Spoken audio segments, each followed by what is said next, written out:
Thank you. I'm sorry to keep you all waiting.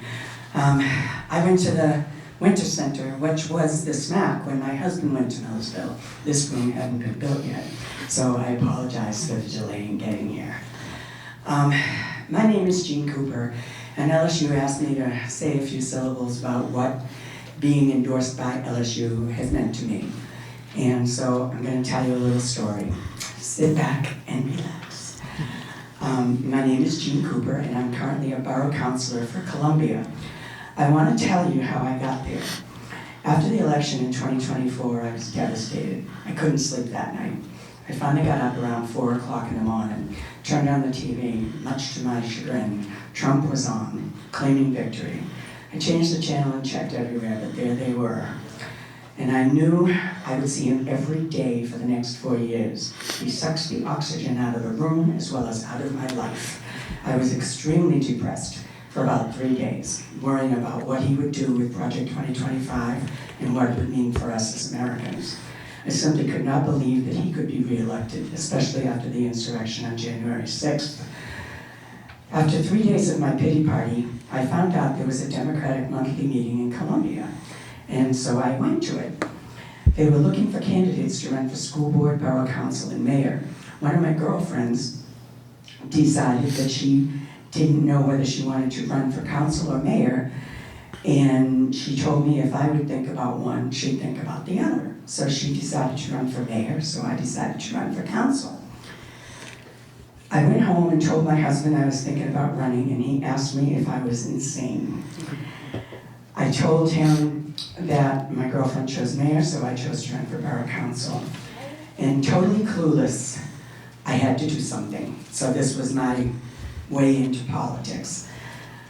Now, Rob Mashania and Brad Chambers were members of the Democratic Committee. They brought me into the Democratic group named Columbia Forward Together.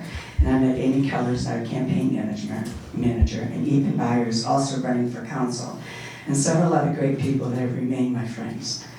Then Rob and Brad asked me if I wanted to ask for LSU's endorsement. I asked, who is LSU? Because I didn't know. I had never heard of LSU before. They told me they were working on Stop the Sweeps in Lancaster. That was all I needed to know. I immediately said yes.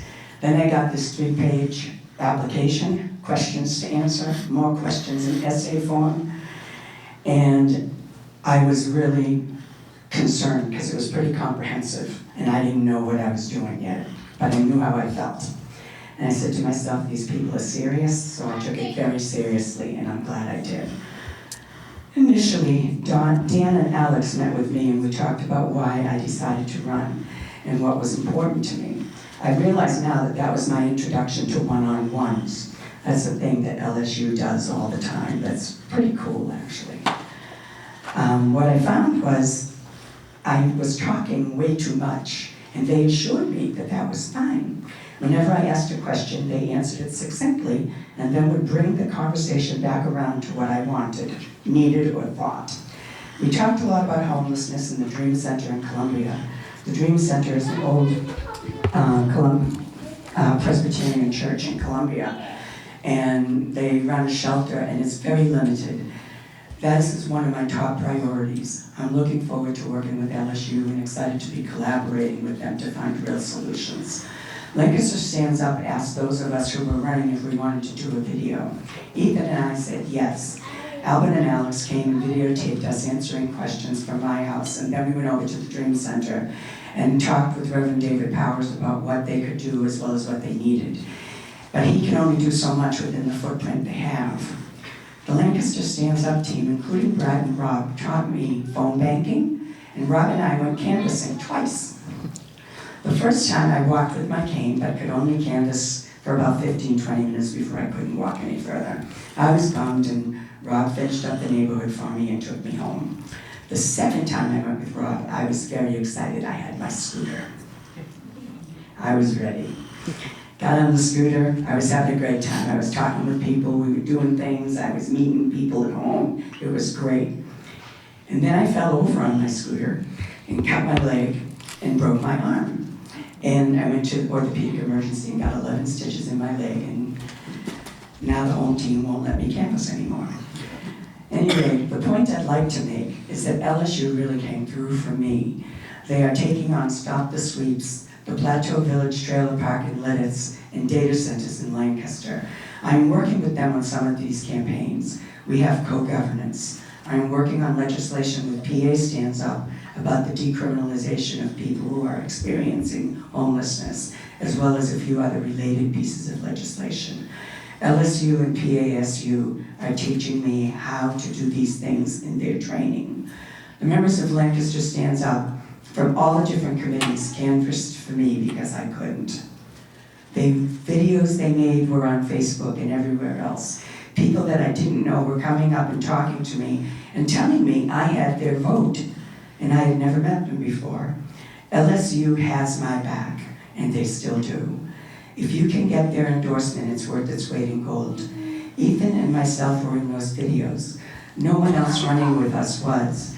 The LSU difference, we won. Co-governance with LSU is a wonderful concept, a partnership created before we are elected to forward our political agendas. They have helped me grow.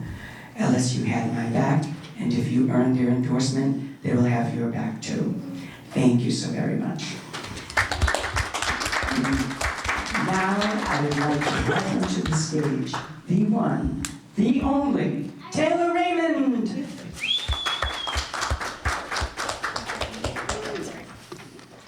Hi, I'm Taylor Raymond. I use they, them pronouns, and I'm just here to really quickly introduce all of the candidates.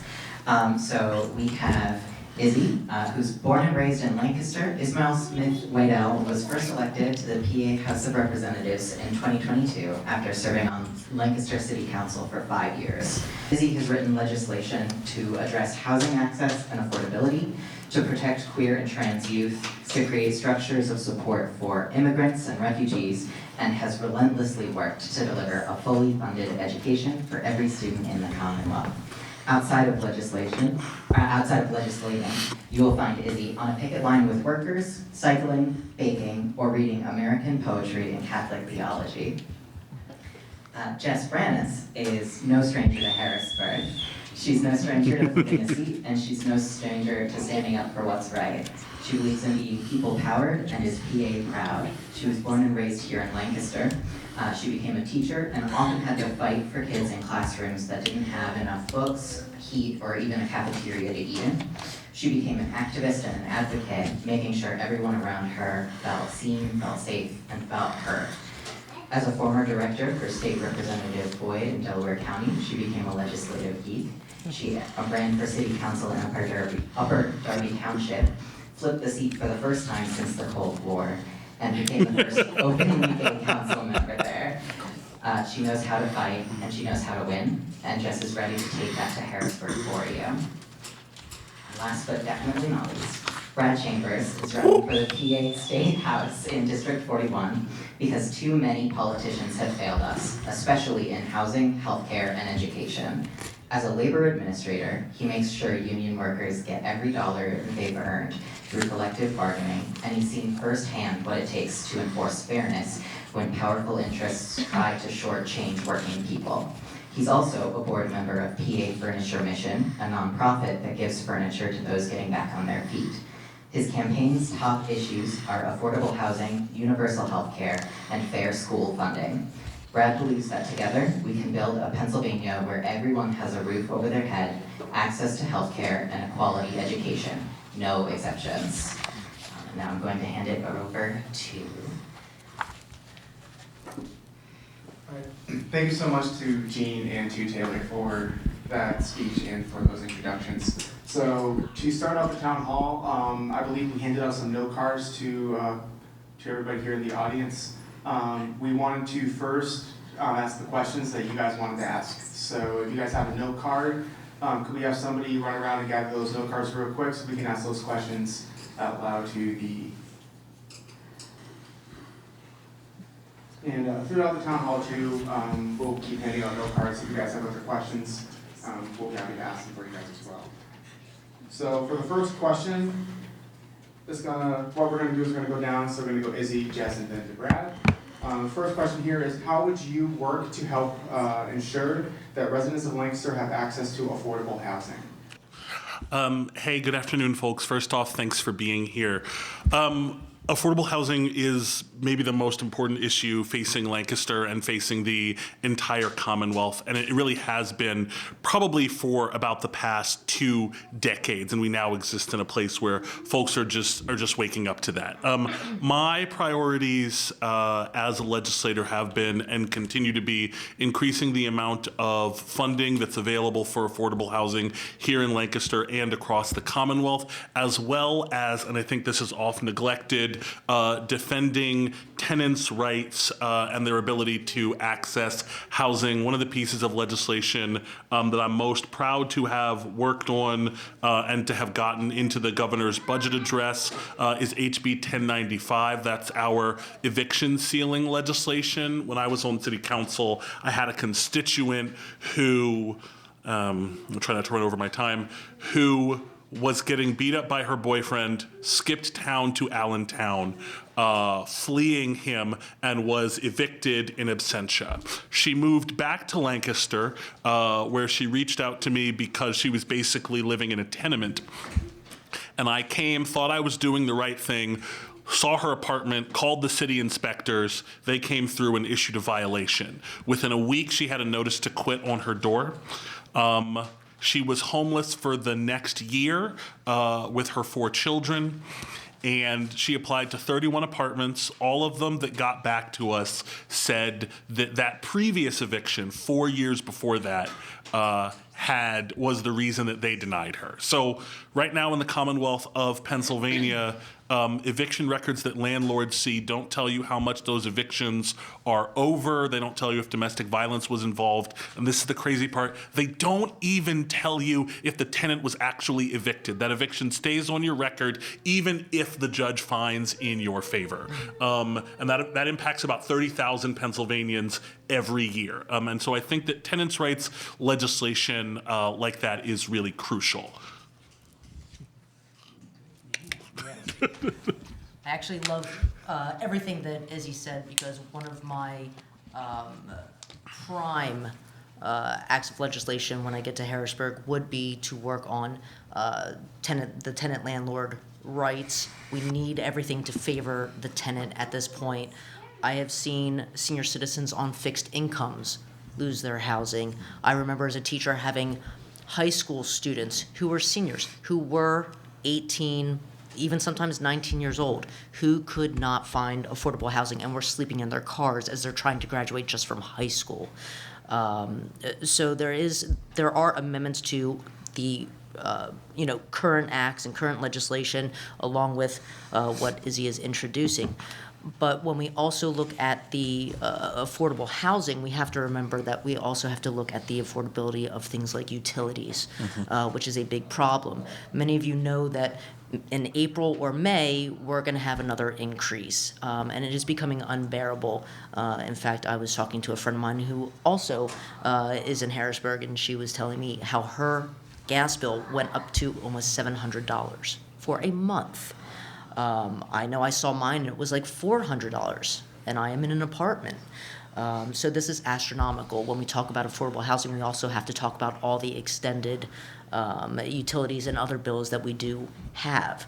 But I do also think that we need to place a cap on these property management companies as far as how much they are allowed to raise rent. I was talking to a neighbor of mine the other day while we were walking our dogs, and he and his wife and his dad have an apartment in our complex, and the dad is being taken care of by him and his wife, and they are going to be moving at the end of their lease because they cannot handle how much the rent increase is going to be.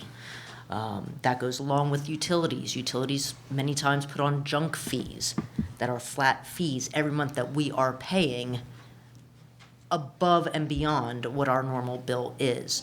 So when we look at all of that together, that's how we can create more affordable housing for every Pennsylvanian. I definitely echo the sentiments of my two cohorts here. And I want to say first that it is kind of surreal to be speaking to all of you in this room because I was a graduate. I am a graduate of Millersville University, and it's kind of a full circle moment for me. But what many people don't know about me, well, some do, is that after graduating from Millersville University, I was unable to find work because I graduated in the middle of a recession and I was homeless for a period of time. So I've experienced this issue personally. And while I agree with everything that they said, so I'm going to give you some additional things that I think that we can do to solve the housing crisis that we have in Pennsylvania.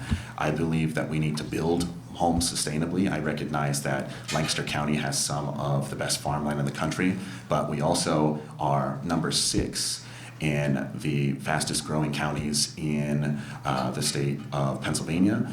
And there are a lot of people that want to come here, so we need to account for that. So we need to incentivize developers building single-family homes and townhomes instead of luxury condos and mansions. That is one of the problems that we have. We also need to address issues with rent.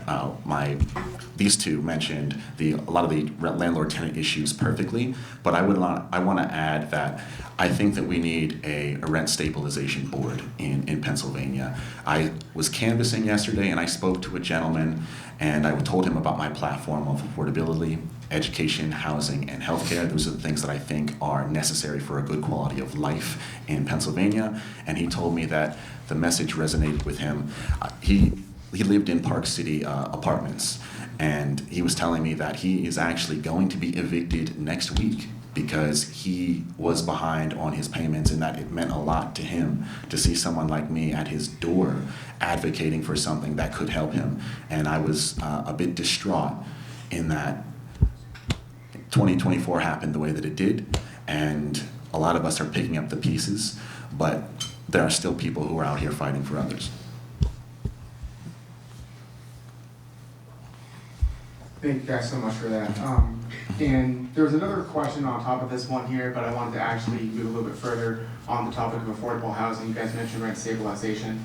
What is your guys' current view on the role of preemption in prohibiting municipalities from enacting certain sort of rent stabilization within their own communities?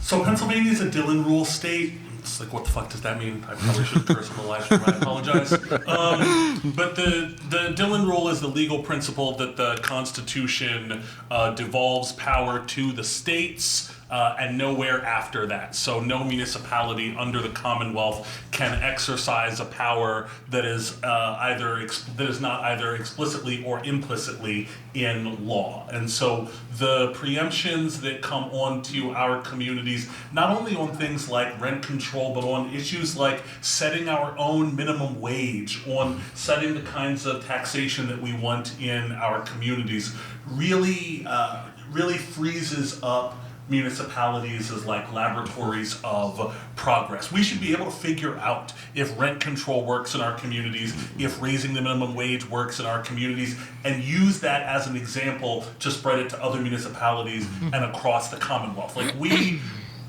I work with 253 of the worst people in Pennsylvania, myself included, and we should not be the only people able to determine whether our communities have accesses to the many resources that the Commonwealth provides. And I'm gonna add to what Izzy said, and a lot of our municipalities are different. You know, I mean, you have Lancaster City. I have a lot of agricultural area and a lot of suburban areas. Brad, you have a mix of pretty much everything as well. Yeah. So I think one of the most difficult parts when it comes to the local communities, the local commissioners of our municipalities, sometimes we're going to have to fight really hard. I know in the 97th, I mean, the majority of our local governing offices are of a different party than I am.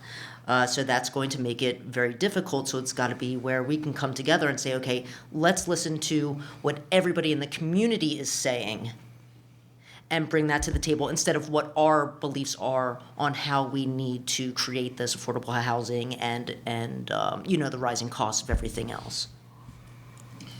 Thank you. And again, I agree with both of you. I think if the rules as they stand are not helping normal people, working class people, then maybe we need to change those rules. If you look at the price of gas, it's about $4 a gallon now. If you look at utilities, they're going up. If you look at how expensive healthcare is, 100,000 people just got kicked off of healthcare from the Affordable Care Act subsidies expiring. When are we going to give people some sort of relief to what the struggles that they're experiencing? And telling me or someone in the audience or anyone really in Pennsylvania that you can't help them because the rules say, well, change the rules. Yeah. I think it's as simple as that.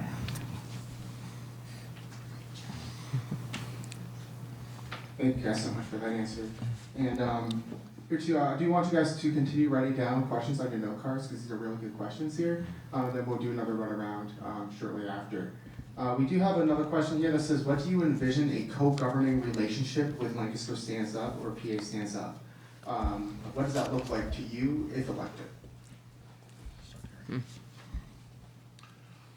So I feel really fortunate to have, I feel like I came in with multiple co-governing relationships with Lancaster Stands Up, PA Stands Up, and also the Working Families Party of Pennsylvania. And so what that has meant, I think we typically think of co-governance, right, as where, we're coming to our, our cohort groups and saying like, hey, where are we on this? What's your opinion? What am I taking back to Harrisburg? And that's crucial, and I enjoy that part of the relationship. But I think perhaps the most important thing that groups like PA Stands Up and the Working Families Party do as a part of co-governance is make us feel that as progressives, as people working for working people, that we are not in fact alone. It is like deeply isolating in the Pennsylvania Capitol as a progressive, as a legislator, as staff, as a candidate, and people will spend a lot of time telling you that the things that are important to you and are important to your district just won't work. There aren't votes for them. There's no coalition behind it, and so we have to moderate ourselves. And having co-governance with constituent groups helps keep us focused on why we got elected in the first place. And I think that might be the most valuable part to me.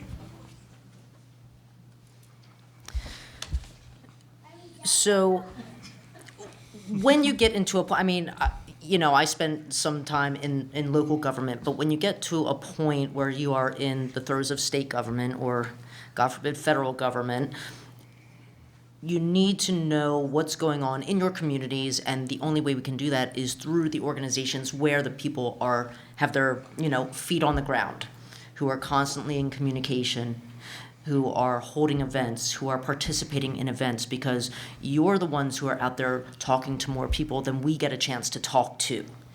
So when we can collaborate, when we can co-govern, that brings so much more of a personal aspect to it. It brings the stories, it brings the facts of what people are going through every day, what different types of groups are going through every day, that makes us able to do our jobs and fight, because at this point, so many people have been complacent.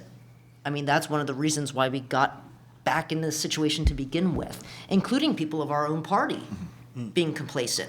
I know exactly what that feels like to say, hey, listen, you guys need to step it up a bit.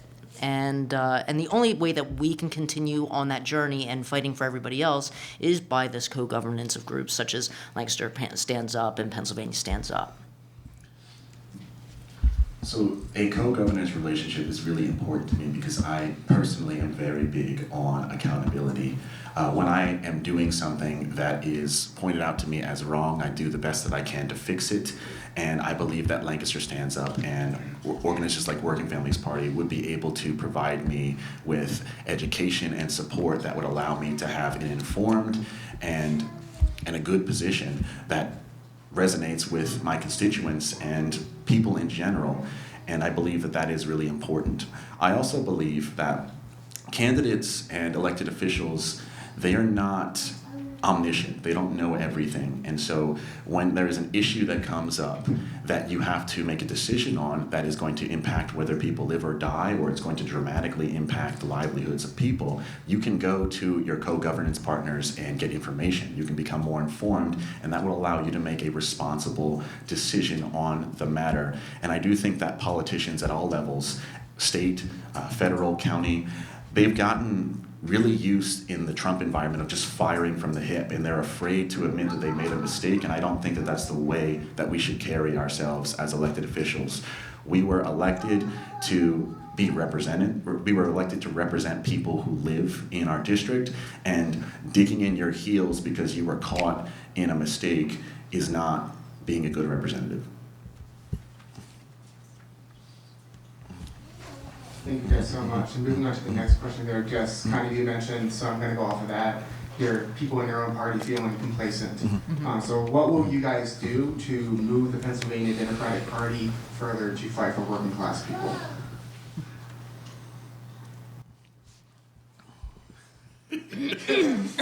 Sorry. Interacting with the Pennsylvania Democratic Party up close, as many of you know, is its own unique kind of experience. But I think for me, the most important thing that I can do as an incumbent, and as someone who has been on state committee and sort of seen there is both an intransigence and a complacency, that is this word you use, just to shift the dynamics on the ground. Maybe the most important thing that I think will happen in Lancaster County to move the party more in the direction of working people is getting these two folks next to me elected. I'm going to just use my time to shine on them a little bit. These are two fantastic people, and we're seeing these swings all over the country, and we're having this conversation about what it means to move the party, but actually adding more people who believe in affordable housing, health care, rights for trans children, fully funded education, and sending them from Lancaster County to the Capitol, I think will actually put to bed a lot of narratives about where you can and can't run as a progressive and actually fight for working people. That's probably the most important thing we'll do this year. Yeah, I think Lancaster County is absolutely on the map for 2026. And, I always look at this in a way where I feel as if the typical status quo, institutionalized Democrats are not left. I feel like they're more we're actually the center people right here. We're the ones who, I think it's pretty normal. It's pretty logical that everybody should have affordable, or in fact, I'm a fan of universal health care. Nice. I think that it's absolutely appropriate and normal for fully funded public school education. I think it is absolutely normal and everybody's right to be able to have one job that pays their bills.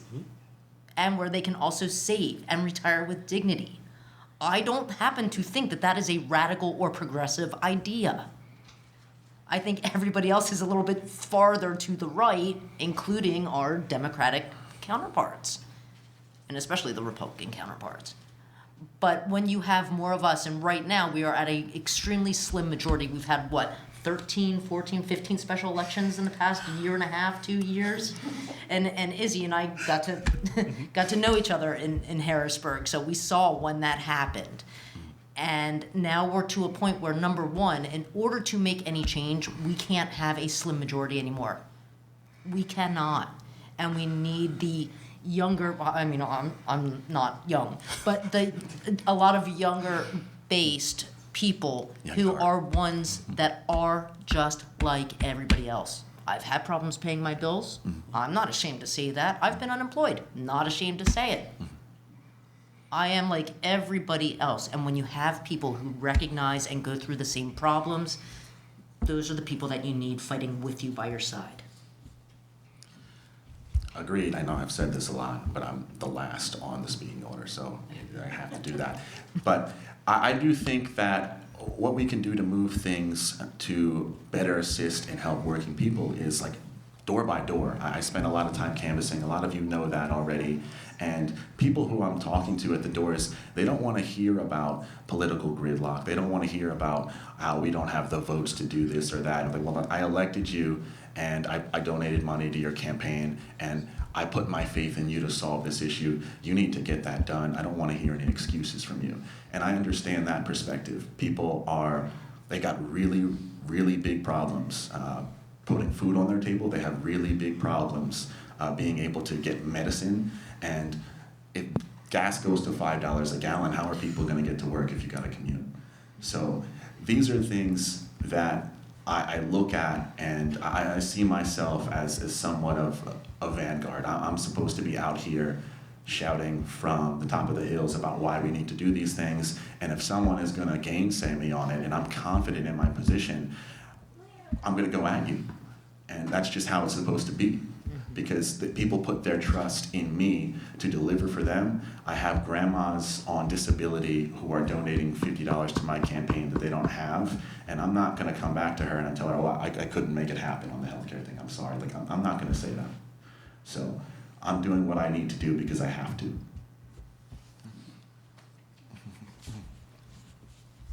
Brad, I'm going to start with you this time. Sure. Sorry. Okay.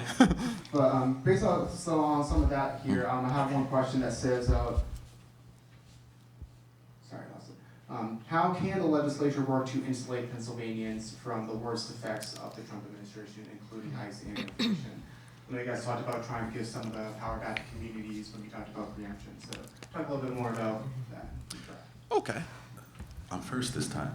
So I've got two things that I think we should do. I do think we should have legislation to prevent or interfere with ICE cooperating with local police departments. I think that's a must. I would like to see ICE abolished, but that is not within my purview as someone who is running for state representative.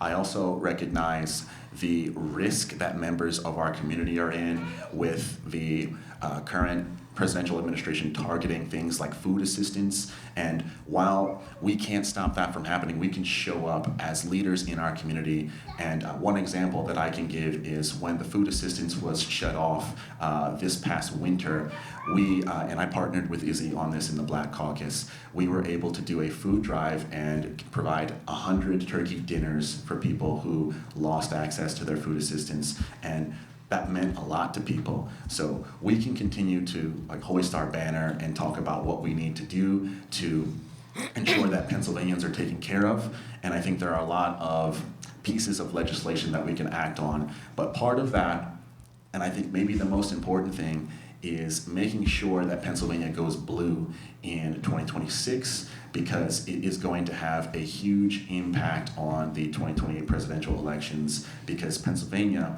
is arguably the most important swing state in the country, and whoever wins Pennsylvania likely wins the presidency. So these state house races, these state senate races, they mean a lot.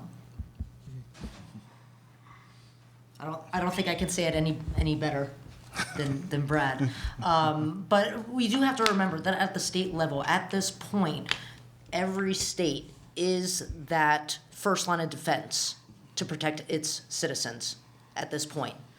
The chaos that comes down from Washington is going to be there no matter what. We saw it the first time. We are seeing it now full force.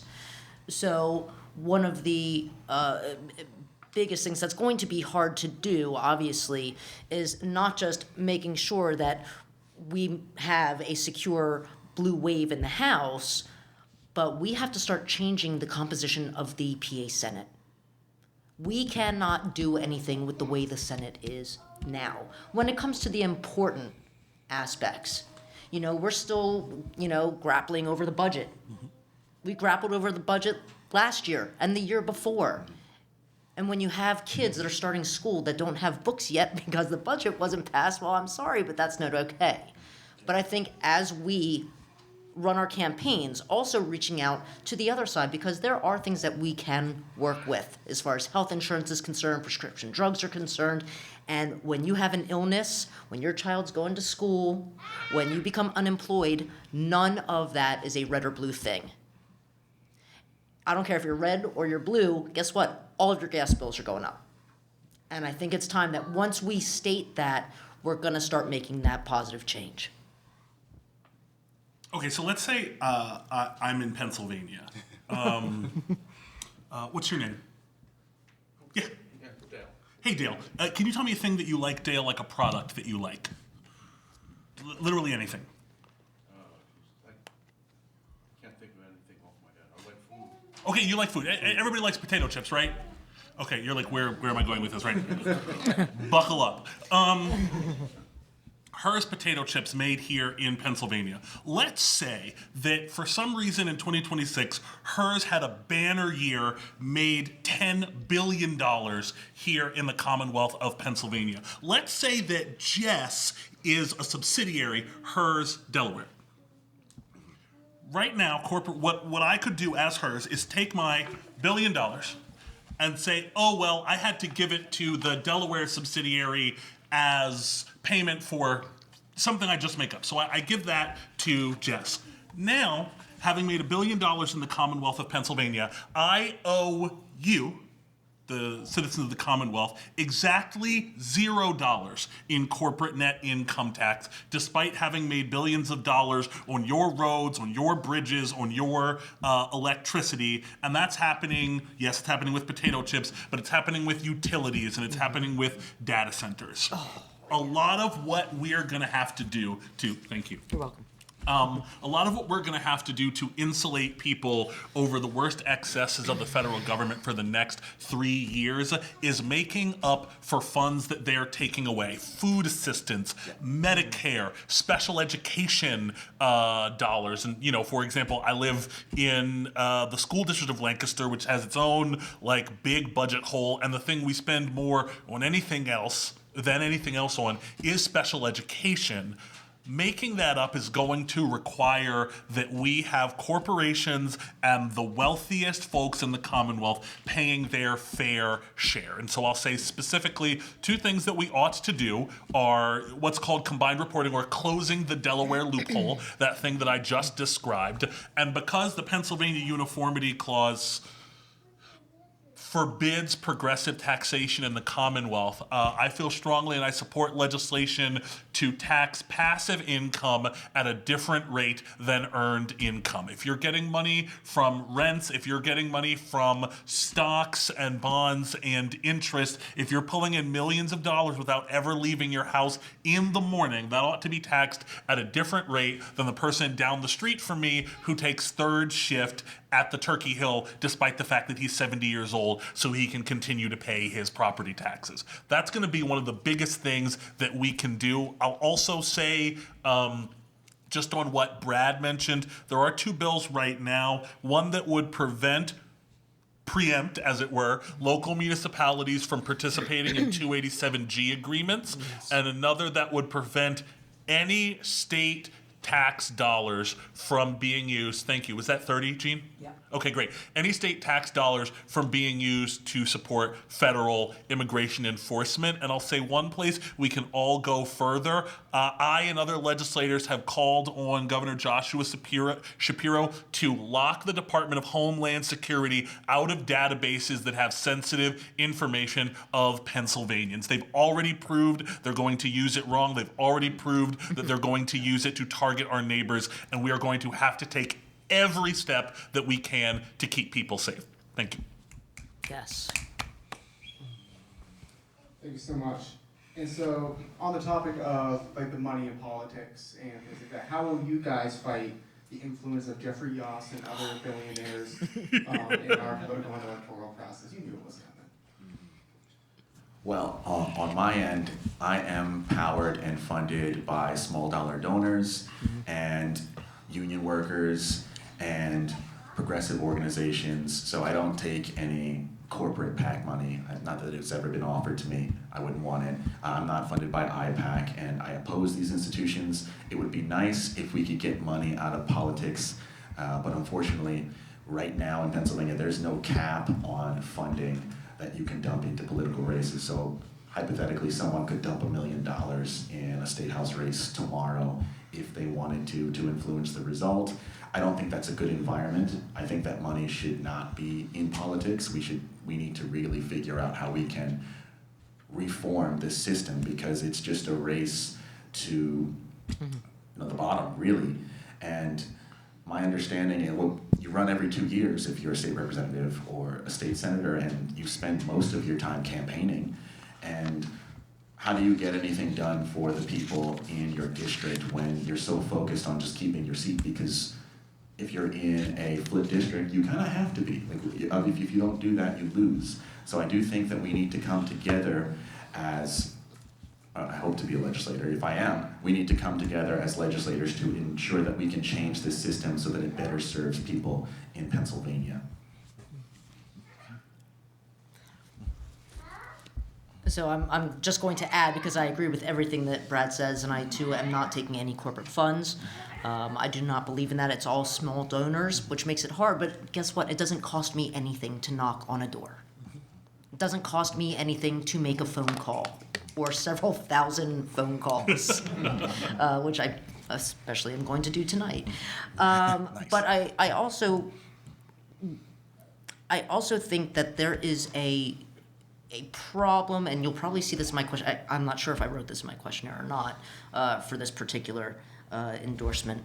But in Pennsylvania, legislators are still allowed to have like a side job.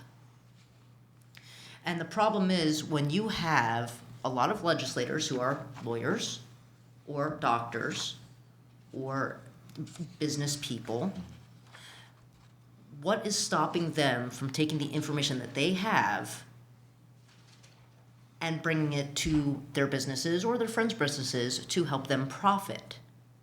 And that's where we have another problem, where we have to enact legislation to either say, hey, listen, you can't have a side hustle, or you have to be transparent on the business practices at hand.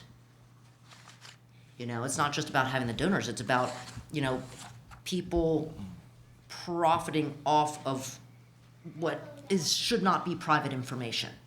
Everybody can watch committee meetings. It's not sexy. People don't like to do. I mean, I like to watch committee meetings. I've been doing it for years, or the House floor, or debates. But most people don't. And the only people who are in the legislature that are kind of tracking everything, if they have that connection to an industry, not just a lobbyist, but to personal friends or family members who are in those industries, who's to say that they are not kind of passing along that information? So that is something that we do have to take a look at as far as the transparency. This was mentioned in the questionnaire questions that you asked. The Commonwealth is an unlimited gift state. I'll give you an example. PA State Representative, or former PA State Representative Rob Mercuri, and former PA State Senate President Pro Tem took a $15,000 trip to Vienna, which was paid for by a lobbyist, to see the orchestra. Anybody want to guess which orchestra they got an all-expense-paid trip to Vienna to see? I don't know that Harrisburg has a symphony orchestra, but you're not far off, Gene. They traveled to Vienna to see the Pittsburgh Symphony Orchestra, which raises the question of why you could not see the Pittsburgh Symphony Orchestra in Pittsburgh.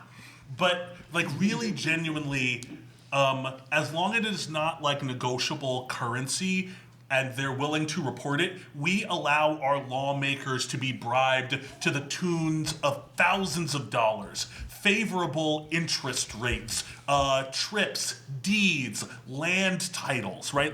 If the legislature can't get on board with a complete gift ban, which they ought to at least say it should be illegal for a petroleum executive to give me the title to a yacht named the SS Fracking, but it's not. Yeah. And one of the biggest things that we can do, besides the gift ban, honestly, with like Jeff Yass, that man is worth $61 billion. We have to initiate a virtuous cycle. We have to tax billionaires so that they do not have the money to buy our elections. Like, that is a beautiful byproduct of funding our schools, roads, bridges, and rural hospitals, is that these people will not be able to buy legislators. Yeah. Thank you guys so much. We talked a little bit about data centers in the questionnaire here, but we want to hear again your guys' plan to stop their proliferation across the state, and whether or not you disagree with Josh Shapiro's willingness to allow them into Pennsylvania very openly. Can we hand that off to Brent to start? We can, yes. So for data centers, the model that I've seen that has the most attention on it is the one in Memphis that's owned by Elon Musk, and it has hurt a lot of people. Their electricity bills are going through the roof, people are getting sick, and if that's what people are trying to bring into Pennsylvania, then I don't think we should do it. I also think that there's a lot of interest in bringing data centers to different areas across the state of Pennsylvania because it provides work for people who are going to construct those data centers. And if there cannot be a data center where their model does not negatively impact working families, I don't think that we should have them.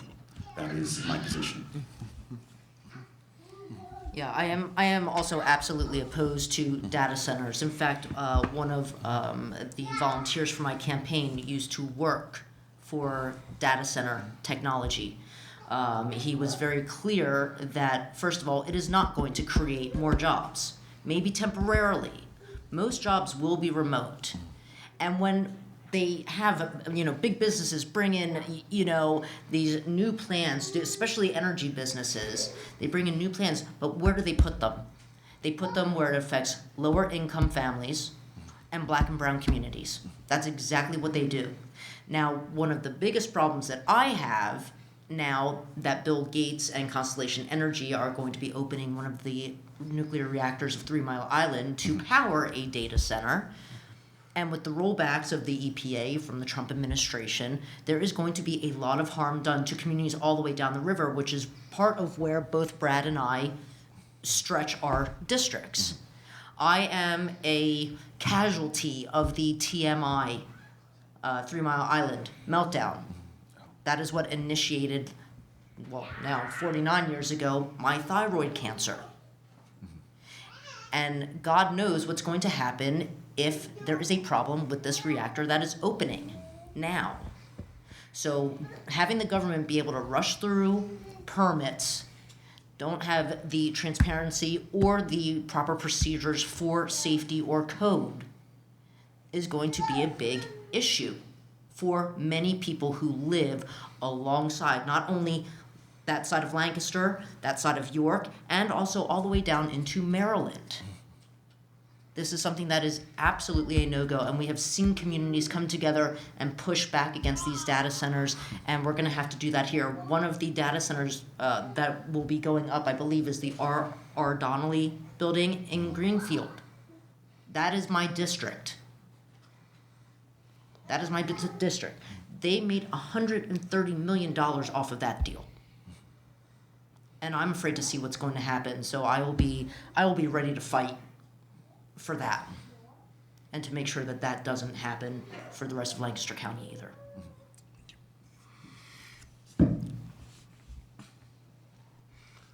I think a place that y'all and PA stands up and a whole broad coalition of folks ought to be very proud, I just want to name this specifically, is where the governor has moved on data centers. And I don't say that to say like we should be claiming victory or we are where we should be, but when this started, the governor, he could not have been more gung-ho, and it is only political pressure that has made him, introduce a proposed set of regulations and requirements, which is to say, it's working.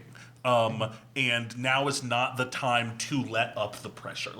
And part of the way that I think we can keep data centers out of our communities is having that real honest conversation and putting it in law, what they are required to contribute to our community. So for example, you'll hear their speeches at the EDC. You'll see in the paper that they're like, oh, we're contributing $27 million, which is less than 0.1% of the amount of money they stand to make on this deal. To say nothing of the fact that, like we were just talking about how taxes are offshored in the Commonwealth of Pennsylvania, they might pay corporate net income tax on the rent on the data stacks that are used, but most of the wealth generated by that data center will be remote. It will go to wherever and whomever the companies that host that data are registered in. If we start talking about the profits that are actually made off of the back of Pennsylvania's natural resources, which I will remind you, you have a constitutional right to in the Commonwealth of Pennsylvania, I'm thinking most of these data centers won't want to make the deal because, as is typical of entities like this, they do not want to pay their fair share. That's their business model. And as soon as they start being asked to, in fact, the governor has said this, if we require too much of them, they'll be built somewhere else. Well, then build them somewhere else. Yeah. Thank you guys so much for your answers on that. And also, kind of in regards to the data centers, there was a question that I had on that, but I forget, so I apologize. But with the proliferation of AI, jobs and stuff are kind of coming under threat, and people are getting laid off. The jobs report was really bad this past month. So how can PA better protect our unions and workers' rights, especially in this Trump administration where jobs are currently under threat everywhere? And Jess, I'm actually going to start with you this time. All right. Switching it up. It might be an age thing with me. I am not a fan of AI. I can only be so technical at my age. I mean, I went from seeing a rotary phone to now this. But, I think there's a way that there are some jobs that AI is not going to be able to take care of. Especially our union jobs. You will not have an AI plumber. I mean, you're lucky if you can get somebody like me to look on YouTube to fix my own sink. You're not going to get necessarily AI builders right now. But the problem with AI is that it is moving along so quickly, but not bringing in any profit. I hope they don't bring in profit. I do not want AI here. I'm old school, But what we do need to do is capitalize on not only our union workers and the types of jobs that they can do, but also our small businesses. Because the larger corporations are the ones who are moving into using AI because it's more cost efficient for them. Small businesses don't necessarily have that opportunity. So I think the more we support those local small businesses, our small contractors, our small printers, all of us, everything that we do is union done. If we had auto manufacturers, if we have chip manufacturers, if we have food manufacturers, farmers, the more we concentrate on the real hands-on work of people, the better we're going to be. But it's also providing the education of the next generations to remember how to do those things. I was a former educator. I saw what happened once technology started to take over in the classroom. When I had a child say they didn't know how to do their own signature, and they would just doctor it up. I taught Spanish. I wrote a paragraph on the board. A child said, I can't read that. I don't know that much Spanish. I said, it's in English. It's called cursive. So I have seen how technology has changed. Technology is good, but everything that's good also has a bad side to it. And right now we are into the stretch of where it's starting to turn bad for our communities, for our kids, for ourselves, and for our hardworking families of Pennsylvania. Agreed, and I do think that supporting union workers and ensuring that they are able to continue collective bargaining is incredibly important. But I also want to think about it as something that we can improve on, because AI was supposed to be something that helped people originally when people thought about it. And if we are going to be using AI to eliminate people's positions, people's jobs, and categorizing them as redundancies, there has to be some sort of payoff for people. I don't think that we can stop the march forward of technology. If you look at how many people are old enough in the audience to remember when there were Blockbusters everywhere? Okay, well, Netflix ended Blockbuster, and even if you liked Blockbuster and I went to Blockbuster a lot. I used to switch the CDs from the video games when I returned it, so trying to get some new games to play that I didn't have to pay for. But Blockbuster went away because it was easier to watch it at home. And I do think that we need to look at AI and realize that when they figure out how to automate the trucking industry, it's going to destroy people's lives. So what do you do with that? I think that if we're going to be going that route, and it's not going to be something that we can stop, we need to look at UBI for people who are out of work in those industries. We need to be able to provide income to those people. And if all of these corporations are saving so much money with eliminating these positions, then there's no reason why they can't do that. Can I have the question again? Sorry, not to be difficult. No, you're gonna have to figure out where I put it down now. I have just forgotten. I want to make sure I answer all. Oh, no, you're good. Honestly, I'm trying to remember it, and honestly, I was following them so much that I know. They're very engaging. I know. I was enthralled. Well, I'll just, we'll figure something out. Bear with me. Anyway. Combating AI with the federal government. Yeah, sorry, but did we start with organized labor? Was there like a top half of the question that was about Yes, organized so labor? AI threatening jobs. It's like, what will you do to protect labor and workers' rights? Got it. Please and thank you. Brad, what you bring up about trucking, I think, reminds me of we are in the process, this country, of canceling the CDLs of immigrant truck drivers. And the way that automation and AI is used, as much as anything else, to sort of pull a bait and switch on people, there's this narrative that these jobs, that by pushing immigrants out of our country, besides whether or not it's morally wrong, will provide more jobs for working people who were born here in America. And the same people that are pushing that narrative are actively automating those jobs out of existence. But they think that they can get us to hate each other so that we won't notice, right? That they're laughing all the way to the bank. My opinion generally of artificial intelligence, which is just like applied statistics, is that I generally don't have time to read something that someone couldn't be bothered to write. And its impact on the economy is, God, sorry, I'm going all over the place. I think the short version is this. I think it is not generating profit, and that we ought to, as states, whether it be with data centers, whether it be with legislation that, and forgive me if this is bad from the live stream, prevents AI from being used for the sexual exploitation of children, the exact kind of state regulation that the federal government is actively trying to prevent states from being able to pass, and let this bubble burst.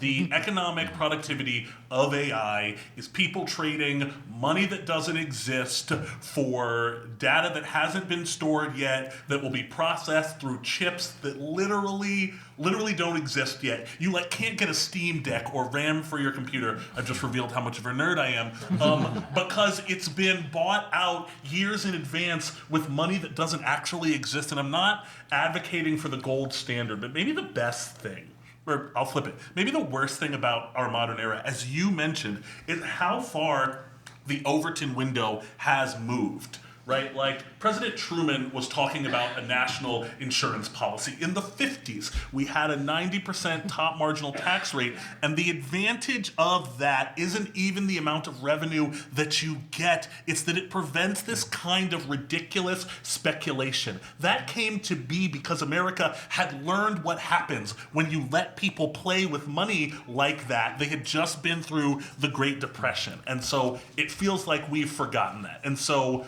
implementing those regulations, letting the AI bubble burst, and strengthening in law the right to organize and to form a union, these are going to be the most important things that we can do. And I think y'all all know this because you're here with LSU, but there are several active organizing campaigns going on in Lancaster County, from Starbucks to the Lancaster Behavioral Health Hospital. So if you've got some free time, please find a way to support them. Thank you. And as we get closer to 2:30, we're going to close out so that way you guys have time to interact with everybody here. But I wanted to kind of combine these two questions here. First, what motivated you to run for public office in the first place? And tell us what the vision of the Pennsylvania that you want to live in. So I'm going to start with Brad. Well, I told you a little bit about this when we started, but after I graduated from Millersville University, I experienced a period of homelessness, and the dread anxiety of that moment taught me that things needed to change. And I wanted to advocate for a better quality of life for people who live not only in my district or the county, but the state of Pennsylvania as a whole. And I would prefer to not see other people have to go through the same situations that I did. And so I got out in front of the issues. The person who asked me to run for office is actually in the room on his phone right now. And he doesn't even know that I'm talking about it.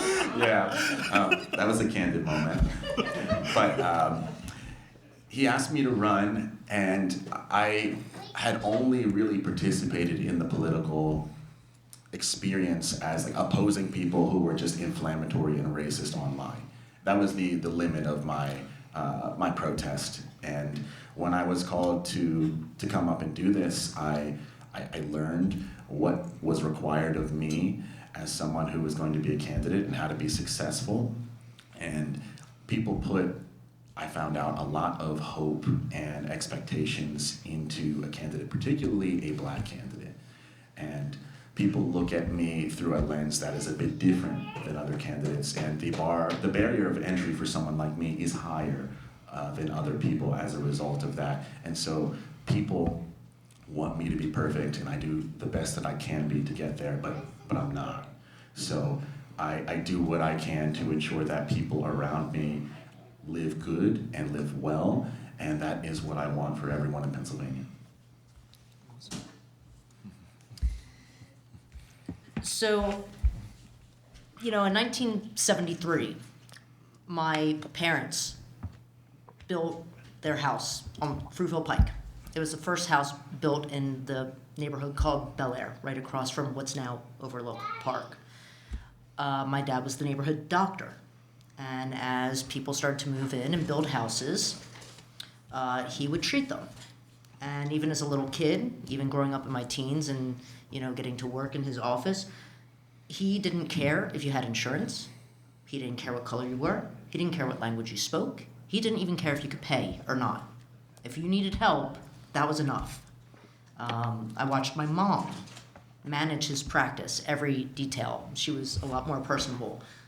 Although he's pretty goofy, so it works out.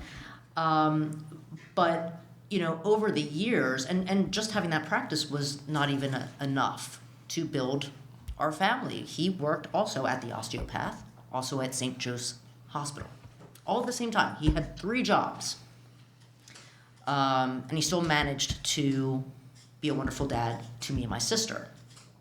And we saw the compassion that he had.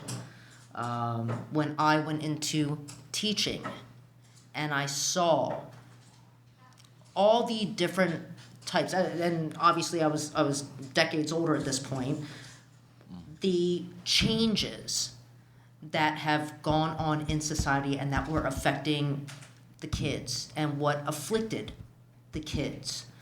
As was said in my introduction, I mean, I taught at a school that did not even have a cafeteria or food for the kids. Now, this was a part of the city of Philadelphia School District at the time. When you see that lack of access for anybody, whether it's your neighborhood friends or family members, whether it's a 5-year-old or a 16-year-old. And as time to change, it's not getting any easier. Now, I was fortunate in 22 to start working for the House in constituent services. And then I started to see what was affecting our senior communities.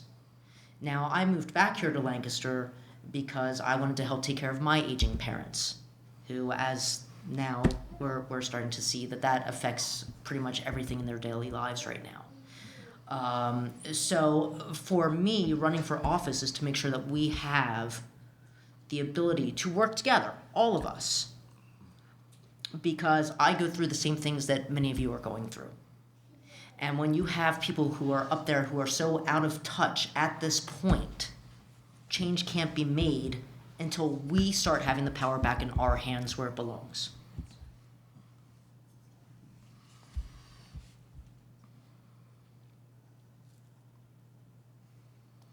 So in 2008, I was like 3 blocks straight that way. In what was then Byerly Hall, it's now Luke, when my mother was diagnosed with triple-negative breast cancer. I was 18 years old. They told my mother that she had a year, and the first doctor that we interacted with said, I'll never forget this, "Oh wow, this is my first case of triple-negative breast cancer. I'm so excited." So, we went and found another doctor. But my mother was able to go to the University of Pennsylvania and find a doctor who specialized in triple-negative breast cancer in African-American women. And instead of getting 1 more year together as a family, we got a whole other decade together as a family. And that was made possible by her union-secured health insurance here at Millersville University. I think the thing that motivated me to run for office, that keeps motivating me to keep running for office, is that I believe genuinely that every family deserves what my family got, especially in a Commonwealth with so many resources. And my vision for the Commonwealth is based in its history. In 1682, William Penn arrives here on a ship carrying the charter of the colonial territory of Pennsylvania, and that ship is called the Welcome. The Continental Congress was here in Pennsylvania for decades, during the era of slavery before the Civil War. Slaves fleeing bondage in the South crossed the southern border of Pennsylvania, and it meant freedom. This has always been a place, at every opportunity in the history of this country, before this country was even the United States of America, Pennsylvania has been a place that expands freedom. And I would like to see us reclaim that mantle as the North Star state. Instead of saying, how can we make things more scarce? How can we determine who deserves what? Let's be a place where when you come to Pennsylvania, you are freer than wherever you were the last place. You have more rights, not fewer rights, whether you are a trans person, whether you are an immigrant. Let's get back to the leading edge of what it means to define liberty in this country and this world. That's yours. All right, thank you guys so much. I really appreciate it. I have so many questions on here. If I did not get a chance to ask your question, luckily, they're right here. So we're going to give you guys some time to interact with them in a moment. I'm going to give the floor to Alex to close us out here real quick about membership, and then we're done. Thank you guys so much. I really appreciate it. Thank you. Oh, that's you whistling, Gene.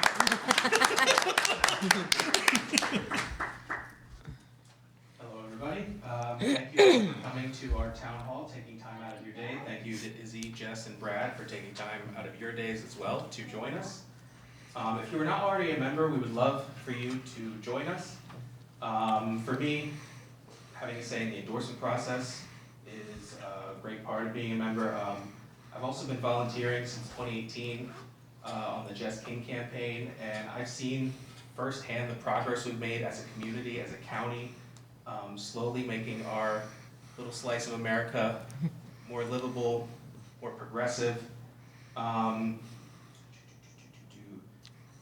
We have also polled members for major hot button issues, so if you become a member, sorry, I'm not good at public speaking. So we have sheets in the back. If you haven't already, please sign up. Please put your name, your phone number, and a volunteer or a member of staff will reach out to you in the coming weeks. I'm very sorry. Standard membership fee is $15, but you can give any amount you want. It doesn't matter. You all get an equal say, whether it's $1, $100, $80, whatever. Thank you again for coming out on this beautiful day, and I hope you have a wonderful rest of your day and your wonderful rest of your week.